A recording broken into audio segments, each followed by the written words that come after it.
Beyond the basics, how to keep growing when the path gets tough.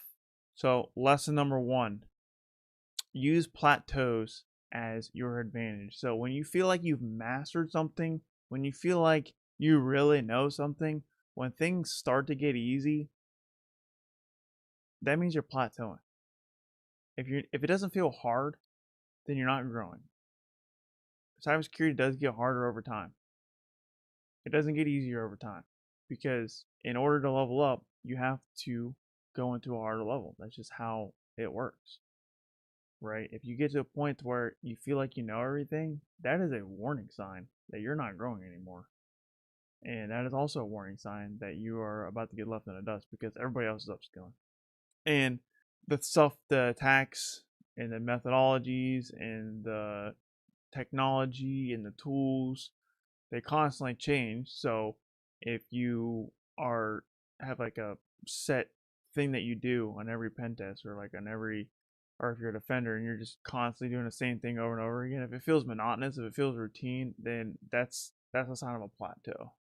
So you got to use it as your advantage. Like if you feel that plateau, then that should be a signal for you to go out and upskill, go get higher level certifications, go find something incredibly difficult to do, and add some more skills to your tool belt. And it's hard to do, but in the end, it's going to be worth it. Lesson number two, reflect on failure. They are gold for growth. So anytime you fail a certification, we talked about failing certifications before, so I'm not going to go on this too much, but anytime you fail, you need to ask yourself, why did you fail? Because you didn't fail because they pulled a fast one on you in the certification exam. They didn't. It might feel that way. I know it does feel that way. Trust me. I've failed 8 exams in my life, and there's been a few times like, man, like they didn't teach me how to do this.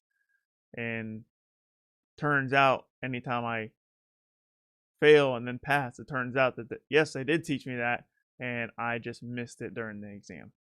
So if you fail, they're not pulling a fast one on you, and you need to ask yourself, really ask yourself, why did you fail?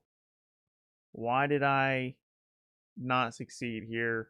And it could be many reasons. It could be you went through the course too fast. You didn't apply yourself. You didn't do the hands-on labs. You skimmed over some of the content. You didn't take good notes. You didn't go back and review the notes.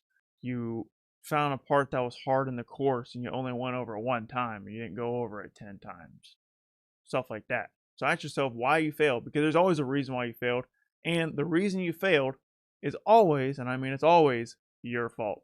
It's not the exam's fault.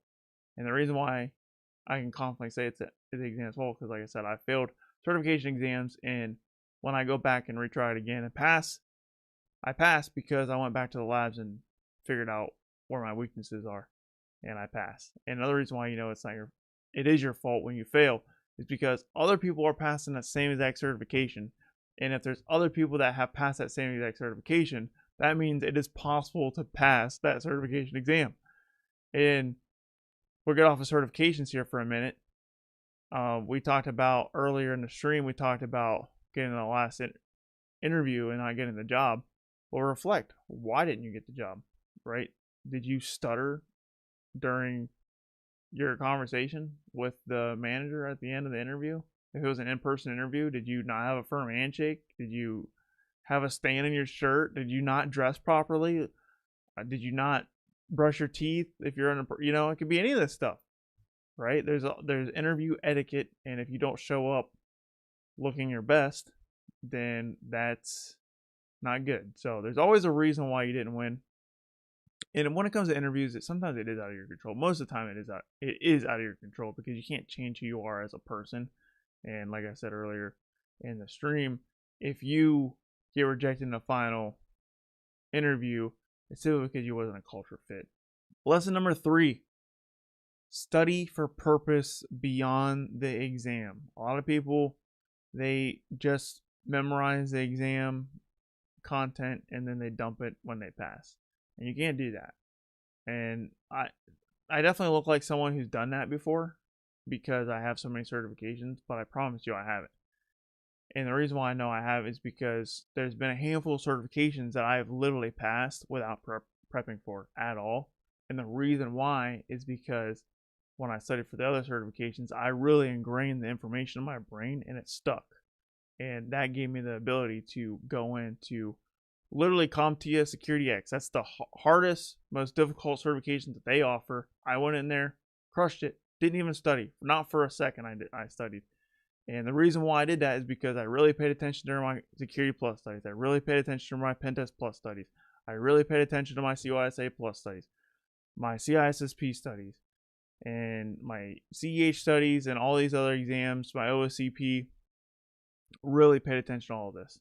And I paid attention to my schoolwork, and I paid attention to my actual work and my actual job. And because of that, it was ingrained in my brain, and I can go in and pass some certifications without even prepping because I legitimately prepped for the 15, 16 certifications before. So when you are studying, make sure you are ingraining that information in your brain, because it is going to turn up in the real world. It's going to turn up in other certification exams. And the whole point of getting a certification, a lot of people think it's to get an interview or to get a job. That's not the point. The point is it helps get an interview, it helps get the job, but the point is you want to be good on the job day one. And in order to do that, you have to really take your study seriously. That's all I have to say. I mean, there's really only 3 lessons. So to recap, use plateaus to your advantage, reflect on your failures, and study with a purpose beyond the exam, right? A lot of people get these exam dumps and they just dump it. Don't do that. So hopefully you got some value out of this. If you enjoyed the message, like I said, this comes from my newsletter. I wrote this, when did I write this? November 4th. Now it's September 30th. So what's that, 10 months? So yeah, it's been a while. So you could have got on my newsletter a little earlier. If you're not subscribing to my newsletter and you're interested in cyber content, it's kyserclark.com/newsletter. Putting this content out every single week, and it doesn't reach the video format until like 9 to 12 months later. So, and now this is the result of that. And if you got value out of this content, do me a favor, like the video, subscribe for more hacking and cybersecurity content.